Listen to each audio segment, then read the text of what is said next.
লাগলেন।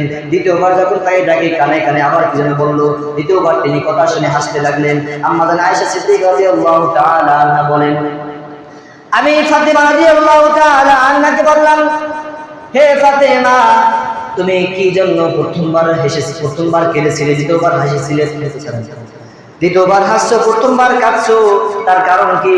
আম্মা জান আয়েশা সিদ্দিকা রাদিয়াল্লাহু তাআলা আনহা হাদিসের মধ্যে বর্ণনা করেন, তখন ফাতেমা রাদিয়াল্লাহু তাআলা আনহা বলেন, প্রথমবার যখন আমি তার কানে কানে আমার কানে যখন বলেছিল, আমার কানে কানে বলেছিল, হে ফাতেমা শুনে রাখো, আমি যে অসুস্থ আছি, হতে পারে আমার এই অসুস্থ চিরবিদায় নেওয়ার জন্য এই ওসিলা হতে পারে।